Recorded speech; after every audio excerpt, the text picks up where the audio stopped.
நமக்கு சிவனுக்கு மிஞ்சி கடவுள் இல்லை. நான் அடிக்கடி சொல்றதை இங்க சொல்லித்தான் ஆரம்பிப்பேன்.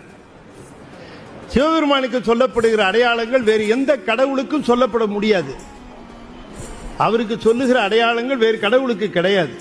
அவர் ஒருவருக்குத்தான் சடாமுடி உண்டு, அவர் ஒருவருக்குத்தான் பிறை உண்டு, அவர் ஒருவருக்குத்தான் கங்கை உண்டு, அவர் ஒருவருக்குத்தான் சிரமாலை உண்டு, அவர் ஒருவருக்குத்தான் 3 கண்கள் உண்டு, அவர் ஒருவருக்குத்தான் அருவம் உருவம் அருவுருவம் என்ற நிலைகள் உண்டு, அவர் ஒருவருக்குத்தான் 3ஐயும் தாண்டிய சொரூபம் உண்டு, அவர் ஒருவர் தான் பன்றி கொம்பணிந்திருப்பார், அவர் ஒருவர் தான் சிரமாலை அணிந்திருப்பார், அவர் ஒருவர் தான் எலும்பு மாலை அணிந்திருப்பார், அவர் ஒருத்தர் தான் சுடுகாட்டில் இருப்பார். வேற எந்த சாமியாவது அந்த ஏரியாவுக்கு போதா பாருங்க.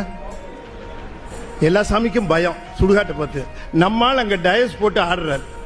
கோயில் சுடுகாடு கொல்புலித்தோல் நல்லாடையினார் மணிவாசகர். ஒரு இளைஞர் என்ன கேட்டார், ஐயா சிவபெருமான் இருக்கிற இடம் கோயில் நீங்களே சுடுகாடு நீங்களே, நாங்க எங்க போய் பார்க்கறதுன்னா. கேள்வி புரியுதா உங்களுக்கு? இந்த கேள்வியெல்லாம் வக்கனையா கேட்பான். நான் சொன்னேன், அப்பா ஒரு கோயில் இருக்கிறார், நீ கோயிலே போய் பாரு. ஆனா எல்லா பயிலும் கோயிலுக்கு வருவான்னு சொல்ல மாட்டேங்கிறான். இவன் கோயிலுக்கு தான் வரமாட்டேன்னு சொல்ல முடியுமே தவிர,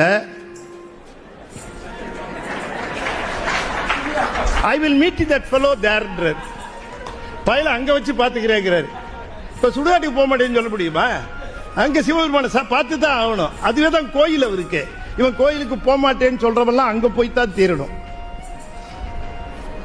சிவபெருமான் முழுமுதற் பொருள், பிறப்பு இறப்பு இல்லாதவர். அவர் ஒருத்தர் தான் கடவுள். அவர் தான் பதி. எந்த தாய் வயிற்றிலையும் கருவிருந்து பிறந்ததா அவருக்கு சரித்திரமும் கிடையாது, புராணம் கிடையாது, எதுவும் கிடையாது. ஒரு பேருக்கு ஒரு கதை கூட கிடையாது. இனிமே இட்டு கட்டினா உண்டு. அவருக்கு எந்த பிறப்பும் கிடையாது. பிறப்பு இறப்பு இல்லாதவர் தானே நம்முடைய பிறப்பு இறப்பை நீக்க முடியும். சொல்லுங்க.